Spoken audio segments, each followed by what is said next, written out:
ശ്രീ മഹാഗണപതിയുടെ 2 മന്ത്രങ്ങൾ ഞാൻ നിങ്ങളുമായി പങ്കുവച്ചിരുന്നു. ഇന്ന് ശ്രീ മഹാഗണപതിയുടെ മറ്റു ചില വിശേഷങ്ങളുമായിട്ടാണ് ഞാൻ നിങ്ങളുടെ മുന്നിലെത്തുന്നത്. പുതിയ വീട് താമസം, കർക്കിടക മാസം തുടങ്ങിയ വിശേഷ അവസരങ്ങളിൽ നമ്മൾ വീടുകളിൽ പൂജാരിമാരെ വരുത്തി മഹാഗണപതി ഹോമം ഒക്കെ ചെയ്യാറുണ്ട്. കൂടാതെ ക്ഷേത്രങ്ങളിലും നമ്മൾ വഴിപാട് എന്ന നിലയിൽ ഗണപതി ഹോമം നടത്താറുണ്ട്. നമുക്ക് നമ്മുടെ വീടുകളിൽ ഒരു ചെറിയ രീതിയിൽ, എളിയ രീതിയിൽ നമുക്ക് ഗണപതി ഹോമം ചെയ്യാവുന്നതാണ്. അത് ശക്തി മന്ത്രങ്ങളൊന്നും ഉപയോഗിക്കാതെ നമ്മുടേതായ രീതിയിൽ നമ്മൾ സാധാരണക്കാർക്ക് ചെയ്യാവുന്ന രീതിയിൽ ചെയ്യാവുന്നതാണ്. അതുകൊണ്ട് ഐശ്വര്യങ്ങളെ ഉണ്ടാവും, വിഘ്നങ്ങളൊന്നും വരുത്താതെ ഗണപതി ഭഗവാന്റെ അനുഗ്രഹം എന്നും ഉണ്ടാകും. അതെങ്ങനെയാണ് ചെയ്യുന്നതെന്ന് നമുക്കൊന്ന് നോക്കാം. നമുക്ക് നമ്മുടെ ഗൃഹത്തിൽ ചെറിയ രീതിയിൽ ഗണപതി ഹോമം ചെയ്യാൻ ഇതുപോലൊരു പാത്രം ആവശ്യമാണ്. അത് നമുക്ക് ഓൺലൈനിലോ അല്ലെങ്കിൽ ഷോപ്പുകളിൽ നിന്നോ വാങ്ങിക്കാൻ കിട്ടും. ഇത് ഒരു 20 വർഷം മുന്നേ ഞാൻ റേക്കി പഠിക്കാൻ പോയപ്പോൾ അവിടെ നിന്ന് എനിക്ക് ഡോക്ടർ സുകുമാരൻ, എൻ്റെ ഗുരുവായ ഡോക്ടർ സുകുമാരൻ തന്നതാണ്.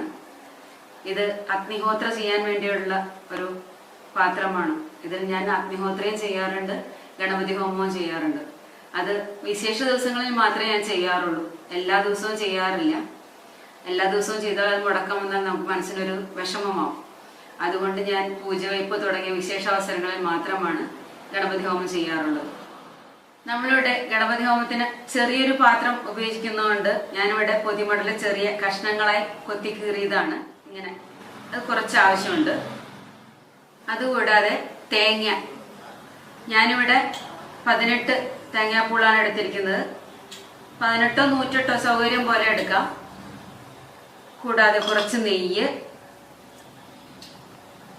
പിന്നെ തുളസിപ്പൂ, ചെത്തിപ്പൂ, നിലവിളക്ക് 5 തിരിയിട്ട് കത്തിച്ചത്, കർപ്പൂരം. ഗണപതി ഹോമം തുടങ്ങുന്നതിന് മുമ്പ് നമ്മൾ കിണ്ടിയിൽ കുറച്ച് വെള്ളം എടുത്ത് വെക്കണമെന്ന് പറഞ്ഞിരുന്നല്ലോ. അതിലേക്ക് ഒരു 1-2 തുളസിപ്പൂ എടുത്ത് നന്നായി ഗംഗാദേവിയെ മനസ്സിൽ ധ്യാനിച്ച് അതിലേക്ക് അർപ്പിക്കുക. അതിനുശേഷം ആ ജലം കൊണ്ട് നമ്മൾ ഗണപതി ഹോമം നടത്താൻ പോകുന്ന സ്ഥലവും വീടിനകമാകെയും തെളിച്ച് ശുദ്ധി വരുത്തുക. അതിനുശേഷം നമ്മൾ ഹോമകുണ്ഡത്തിന്റെ പാത്രത്തിലേക്ക് നിലവിളക്ക് കത്തിച്ച് വെച്ച് അതിന് മുന്നിൽ ഹോമകുണ്ഡത്തിന്റെ പാത്രം വെച്ച് ഒരു തടുക്കോ പായോ വിരിച്ച് അതിന്മേൽ വേണം നമ്മൾ ഇരിക്കാൻ. അവിടെ ഇരുന്ന് അതിലേക്ക് ചകിരി അല്ലെങ്കിൽ പൊതിമടൽ ഇടുക, നിറയ്ക്കുക ഹോമ പാത്രത്തിലേക്ക്. അതിലേക്ക് 1-2 കർപ്പൂരം കത്തിച്ച് അതിലേക്ക് ഇടുക. ഇട്ടതിന് ശേഷം പതുക്കെ തീ വന്ന് തുടങ്ങുമ്പോൾ നമുക്ക് തേങ്ങാപ്പൂൾ ഓരോന്നായി നെയ്യിൽ മുക്കി ഓം ഗംഗണപതയെ എന്ന് മനസ്സിൽ നന്നായി പ്രാർത്ഥിച്ചുകൊണ്ട്, ഗണപതിയെ നന്നായി മനസ്സിൽ ധ്യാനിച്ചുകൊണ്ട് വീട്ടിലെ എല്ലാ ദുരിതങ്ങളും എല്ലാ വിഘ്നങ്ങളും നീങ്ങി സർവൈശ്വര്യം ഉണ്ടാവണമെന്ന് പ്രാർത്ഥിച്ചുകൊണ്ട് ഓരോ തേങ്ങാപ്പൂള് ഗംഗണപതി എന്ന് ചൊല്ലി അതിലേക്ക് അർപ്പിക്കുക. അർപ്പിച്ചു കഴിഞ്ഞാൽ നമ്മൾ ഗണപതി ഹോമം ചെയ്തതായി സങ്കല്പിക്കാം. അതിനുശേഷം നമ്മൾ ചെയ്യുന്നതിൽ എന്തെങ്കിലും അബദ്ധങ്ങൾ വന്നു പോവാം. അത് വന്നിട്ടുണ്ടെങ്കിൽ അതെല്ലാം പൊറുക്കണമെന്ന് മനസ്സിൽ നന്നായി പ്രാർത്ഥിച്ചുകൊണ്ട് സർവാപരാധം ക്ഷമസ്വ ക്ഷമസ്വ എന്ന് 3 പ്രാവശ്യം പറഞ്ഞുകൊണ്ട് ഏത്തമിട്ട് നമസ്കരിക്കുക. എന്നിട്ട് ആ പ്രസാദം എടുത്ത് നമുക്ക് തൊട്ട് ബാക്കി കാര്യങ്ങളിലേക്ക് കടക്കാവുന്നതാണ്. ഇതുകൊണ്ട് വീട്ടിൽ നമുക്ക് ഐശ്വര്യമാണ് എപ്പോഴും ഉണ്ടാവുക, വിഘ്നേശ്വരന്റെ അനുഗ്രഹവും എപ്പോഴും ഉണ്ടാവും. ഓം ഗംഗായൈ നമഃ.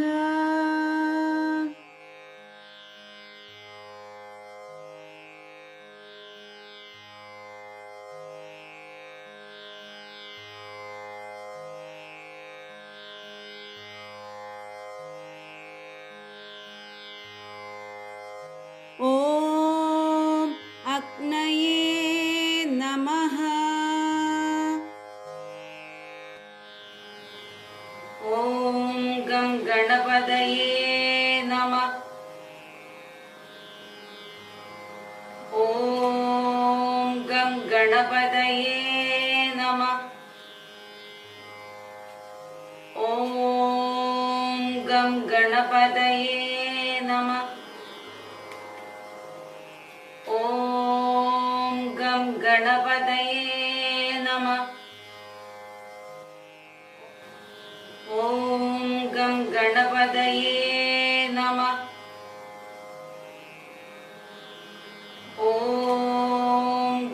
ഗണപതയേ നമഃ. ഓം ഗം ഗണപതയേ നമഃ. ഓം ഗം ഗണപതയേ നമഃ. ഓം ഗം ഗണപതയേ നമഃ.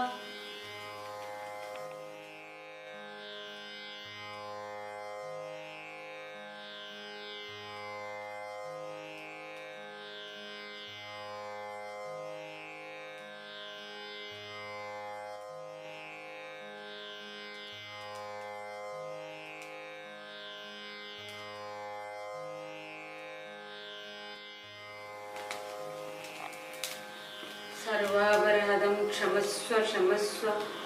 സർവാപരാധം ക്ഷമസ്വ ക്ഷമസ്വ. സർവാപരാധം ക്ഷമസ്വ ക്ഷമസ്വ. സർവാപരാധം ക്ഷമസ്വ ക്ഷമസ്വ. സർവാപരാധം ക്ഷമസ്വ ക്ഷമസ്വ. സർവാപരാധം ക്ഷമസ്വ ക്ഷമസ്വ. സർവാപരാധം ക്ഷമസ്വ ക്ഷമസ്വ.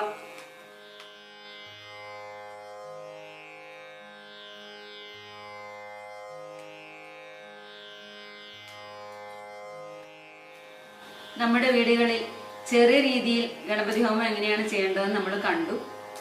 കഴിവതും ഇത് എല്ലാവരും ചെയ്യാൻ ശ്രമിക്കുക. ഗണപതി ഹോമം ചെയ്യുന്നതിൻ്റെ തലേന്ന് മുതലേ വ്രതാനുഷ്ഠാനങ്ങളോടെ ചെയ്യണമെന്നുള്ളത് പ്രത്യേകം ശ്രദ്ധിക്കുക. മത്സ്യമാംസാദികൾ ഉപയോഗിക്കാതെ വ്രതാനുഷ്ഠാനങ്ങളോടെ ചെയ്യണമെന്നുള്ളത് പ്രത്യേകം ശ്രദ്ധിക്കണം. വിഘ്നേശ്വരൻ്റെ അനുഗ്രഹം എല്ലാവർക്കും ഉണ്ടാവട്ടെ എന്ന് പ്രാർത്ഥിക്കുന്നു.